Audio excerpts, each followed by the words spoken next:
WhatsApp guys, কেমন আছো? Welcome back to the channel. আর বেশ কয়েকদিন পরে আমরা আরেকটা ভিডিও নিয়ে ফিরছি, যেটা কিনা জীবন মৃত্যু সিরিজ থেকে কেয়ামত। নিচ্ছি। হ্যাঁ, কেয়ামত। এর আগে আমরা হাসরের ময়দান করেছিলাম, তো সেটার পরে তোমাদের প্রচুর প্রচুর রিকোয়েস্ট এসেছে এটা নিয়ে, যে এই সিরিজ থেকে কিন্তু পরবর্তী ভিডিও করার জন্য। যদিও আমরা এর আগে টুয়ার্ডস ইটার্নিটি থেকে ভিডিও করছিলাম, তো মাঝে মধ্যে অল্টারনেট হবে এবং অন্যান্য ভিডিও আসবে। ইসলামিক ভিডিও ছাড়াও আমরা অন্য ভিডিও নিয়ে আসার চেষ্টা করছি তোমাদের। শুধু ইসলামিক ভিডিও নয়, অন্য ধরনের কোনো ভিডিও, এন্টারটেইনিং বা হ্যাঁ, নিউজ ধরনের ভিডিও যদি থেকে থাকে তোমাদের, ভালো লেগে থাকে, তাহলে অবশ্যই আমাদের সাজেস্ট করো, সেগুলোও নিয়ে আসবো আমরা। ঠিক আছে? তো যাই হোক, আজকে আমরা কিয়ামত নিয়ে ভিডিওটা দেখবো। কিয়ামত নিয়ে আমরা বেশ কিছু জিনিস জানি, আরও বেশ কিছু অজানা জিনিস রয়েছে এবং সেটা ডিটেলসে জানারও ব্যাপার রয়েছে। তো আজকে সেই বিষয়টা নিয়েই আমাদের পরবর্তী না আমরা ভিডিও। হ্যাঁ, বেশিরভাগই জানি যে কিয়ামত মানে পৃথিবী ধ্বংসের দিন, হ্যাঁ, তাই না? তো এর ছাড়াও আরো কিছু আছে কিনা বা কিভাবে কিয়ামত আসবে, আজকে সেই নিয়েই তাহলে আজকে ভিডিওটা। হ্যাঁ। তো আমরা বেশি বড় না করে আমরা শুরু করি, তারপর আরো কথা চলো, হবে। হ্যাঁ, আগে এত বেশি কথা বলে লাভ নেই, চলো ভিডিওটা শুরু করা যাক। চলো। পবিত্র কোরআনে কয়েকটি বিষয়ে বিশেষ জোর দেয়া হয়েছে। কয়েক পৃষ্ঠা পরপরই সেই কথাগুলো আমাদের মনে করিয়ে দেয়া হয়েছে। এর মধ্যে একটি বিষয় হচ্ছে কিয়ামতের দিবস। কোরআন পড়লে আমাদের মনে প্রশ্ন জাগতে পারে, আল্লাহ এত ঘন ঘন এই দিনটির কথা কেন বলেছেন? আমরাও সেই মাঝে মধ্যে প্রশ্নের শুনি। উত্তর পেয়ে যাই নিজেদের দিকে তাকালেই। যেই দিনটি হবে মানব জাতির জন্য সবচেয়ে কঠিন দিন, যেদিন ক্ষুদ্রতম বিষয়গুলো মেপে দেখা হবে, ফয়সালা করা হবে, সে দিনটি নিয়ে আমরা কতটুকুই ভাবার সময় পাই। বাস্তবতা হচ্ছে আমরা শেষ জমানায় বাস করছি। কিয়ামত ঘনিয়ে আসছে। রাসূল সাল্লাল্লাহু আলাইহি ওয়াসাল্লাম বিভিন্ন হাদিসে কিয়ামতের কিছু আলামতের কথা উল্লেখ করেছেন। ওলামারা এই আলামতগুলোকে দুই ভাগে ভাগ করেন, বড় এবং ছোট। ছোট আলামত অনেক রয়েছে, যার মধ্যে অন্যতম হল রাসূল সাল্লাল্লাহু আলাইহি ওয়াসাল্লামের মৃত্যু। 1400 বছর আগে ঘটে যাওয়া এই ঘটনা যখন কিয়ামতের একটি সুস্পষ্ট নিদর্শন হিসেবে উল্লেখ করা হয়েছে, আমরা বুঝতে পারি আমরা কিয়ামতের কত কাছে চলে এসেছি। এছাড়া রাসূল সাল্লাল্লাহু আলাইহি ওয়াসাল্লাম আরো অনেকগুলো চিহ্ন উল্লেখ করেছেন, যার মধ্যে রয়েছে অভাবী বেদুইনরা উঁচু অট্টালিকা বানানোর প্রতিযোগিতা করবে, মানুষের মধ্যে পরস্পরের উপর বিশ্বাস উঠে যাবে, সুদ এমনভাবে বৃদ্ধি পাবে যে কোনো ব্যক্তি এর থেকে পুরোপুরি মুক্ত হতে পারবে না, মদ্যপান বেড়ে যাবে, জিনা বেড়ে যাবে, ভূমিকম্প বেড়ে যাবে, হত্যাকাণ্ড এমনভাবে বৃদ্ধি পাবে যে যে ব্যক্তি হত্যা করছে এবং যাকে হত্যা করা হচ্ছে, দুজনের একজনও জানবে না হত্যার উদ্দেশ্যটা আসলে কি। নারীরা কাপড় পরিধান করা সত্ত্বেও বিবস্ত্র হবে, মিথ্যা সাক্ষ্য দেওয়ার প্রচলন থাকবে, জন্তু জানোয়ারেরা এবং নিষ্প্রাণ বস্তু মানুষের সাথে কথা বলবে এবং সবচেয়ে নিম্ন স্তরের লোকেরা সমাজের নেতা হয়ে যাবে। এছাড়াও কিয়ামতের আরো অনেক ছোট আলামত আমরা বিভিন্ন হাদিসে পেয়ে থাকি, কিন্তু কিয়ামতের বড় আলামতগুলো হচ্ছে 10টি। মানব জাতির জন্য কিয়ামতের সবচেয়ে ভয়ঙ্কর আলামত, এমনকি মানব ইতিহাসের সবচেয়ে কঠিন ফিতনা হবে দাজ্জাল। দাজ্জাল 40 দিন পৃথিবীতে রাজত্ব করবে। এর মধ্যে প্রথম দিনটি মনে হবে 1 বছরের সমান, দ্বিতীয় দিনটি মনে হবে 1 মাসের সমান, তৃতীয় দিনটি মনে হবে 1 সপ্তাহের সমান এবং বাকি দিনগুলো সাধারণ দিনের সমানই মনে হবে। যদিও শুনলে 40 দিন খুব বেশি সময় মনে হয় না, বাস্তবে দাজ্জাল হবে প্রতিটি মুমিনের জন্য সবচেয়ে বড় ফিতনা। আল্লাহ আজ্জা ওয়াজাল দাজ্জালকে এমন সব শক্তি দেবেন যে প্রকৃত ঈমানদার ছাড়া অন্য কেউ তার আহ্বান অগ্রাহ্য করতে পারবে না। তাই রাসূল সাল্লাল্লাহু আলাইহি ওয়াসাল্লাম আমাদেরকে দাজ্জালের ফিতনা থেকে রেহাই পাওয়ার দোয়া শিখিয়েছেন এবং আরো বলেছেন, যে ব্যক্তি সূরা কাহাফের প্রথম 10টি আয়াত মুখস্থ করবে সেটা তাকে দাজ্জালের ফিতনা থেকে রক্ষা করবে। এরপর ঈসা আলাইহিস সালাম পৃথিবীতে ফিরে আসবেন।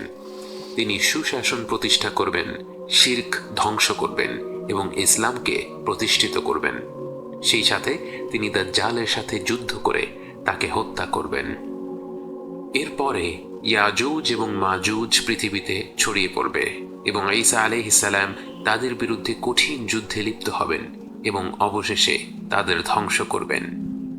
এরপর ঈসা আলাইহিস সালাম শান্তিপূর্ণ অবস্থা প্রতিষ্ঠিত করবেন এবং মৃত্যুবরণ করবেন। কিয়ামতের আগে কিছু বড় ধরনের প্রাকৃতিক নিদর্শনও দেখা যাবে। সূর্য পশ্চিম দিক থেকে উদয় হবে, 3টি প্রকাণ্ড ভূমিকম্প হবে। এর একটি হবে পূর্বাঞ্চলে, একটি পশ্চিমে এবং আরেকটি আরব অঞ্চলে। আরেকটি প্রাকৃতিক আলামত হবে 40 দিনের জন্য একটি গাঢ় ধোঁয়ায় গোটা পৃথিবী ছেয়ে যাবে। এতে বিশ্বাসী এবং অবিশ্বাসী নির্বিশেষে প্রত্যেকে আক্রান্ত হবে। এই ধোঁয়ার ব্যাপারে আল্লাহ তাআলা বলেন,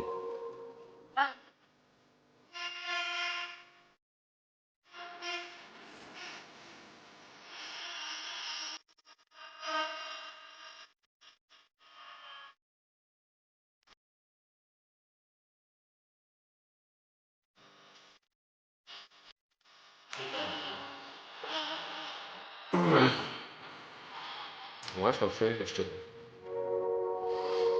আরেকটি বড় নিদর্শন হল দাব্বাতুল আরদ বা দানবের আগমন, এবং সেই দানব মাটি থেকে উঠে আসবে। তাকে আল্লাহ কথা বলার ক্ষমতা দিবেন এবং সে মুমিন এবং অবিশ্বাসীদের চিহ্নিত করে দিবে। কিয়ামতের আগের সর্বশেষ আলামত হচ্ছে ইয়েমেন অঞ্চল থেকে এক প্রকাণ্ড আগুন শুরু হবে, যা ছড়িয়ে পড়বে পৃথিবী জুড়ে। এই আগুন পৃথিবীতে অবশিষ্ট সকল মানুষকে একটি প্রান্তরে নিয়ে আসবে। এই শেষ নিদর্শনের পর আরম্ভ হবে কিয়ামত।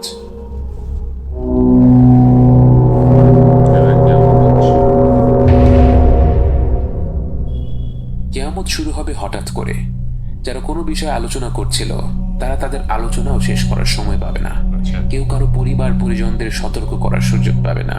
যে দুজন ব্যক্তি কোনো লেনদেন করছিল তারা তাদের লেনদেন শেষ করার সুযোগ পাবে না। যে ব্যক্তি ঘরে দুধ নিয়ে যাচ্ছিল সে সেই দুধের স্বাদ পাবে না। যে ব্যক্তি মুখে খাবার তুলছিল সে সেই খাবার মুখে দিতে পারবে না। হঠাৎ করেই ইসরাফিল আলাইহিস সালামের সিংহার শব্দে আরম্ভ হয়ে যাবে কিয়ামত। এই শব্দের সাথে সাথে আসমান এবং জমিনের প্রতিটি সৃষ্টি মৃত্যুবরণ করবে, শুধু আল্লাহর নির্ধারিত কয়েকজন বান্দা ব্যতীত। গোটা আকাশমণ্ডলী বিস্ফোরিত হবে, পাহাড় পর্বত ধসে পড়বে, সমুদ্রগুলো প্রজ্বলিত হবে। আমরা মহাবিশ্ব বলতে যা বুঝি তা সম্পূর্ণরূপে পরিবর্তিত হয়ে যাবে। এরপর আল্লাহ তার 4 জন অবশিষ্ট পবিত্র ফেরেশতাকে জড়ো করবেন। জিবরাইল আলাইহিস সালাম, মিকাইল আলাইহিস সালাম, ইসরাফিল আলাইহিস সালাম এবং মালাকুল মাউত। আল্লাহ মালাকুল মাউতকে বলবেন একে একে মিকাইল আলাইহিস সালাম, ইসরাফিল আলাইহিস সালাম এবং সবশেষে জিবরাইল আলাইহিস সালামের রূহ নিয়ে নিতে। পরিশেষে আল্লাহ মালাকুল মাউতকে হুকুম করবেন মৃত্যুবরণ করার জন্য, এবং স্বয়ং মালাকুল মাউত মৃত্যুবরণ করবে। كل من عليها فان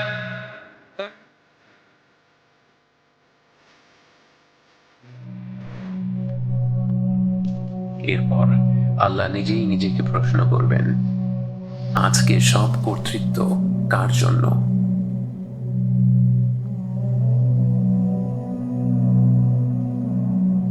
তাকে উত্তর দেওয়ার জন্য কেউ থাকবে না। তখন তিনি নিজেই নিজেকে উত্তর দেবেন, লিল্লাহিল ওয়াহিদিল কাহ্হার, আল্লাহর জন্য যিনি এক মহাপরাক্রান্ত।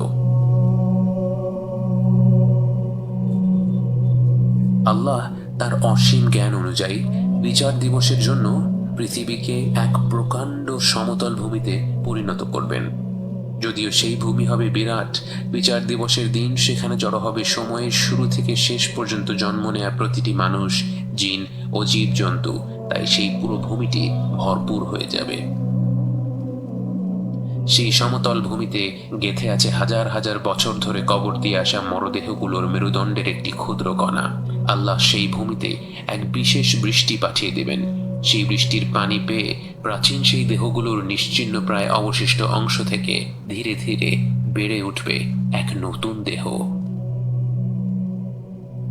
বারজাখের জীবনের ঘুমন্ত আত্মা জেগে উঠবে এই নতুন শরীরে।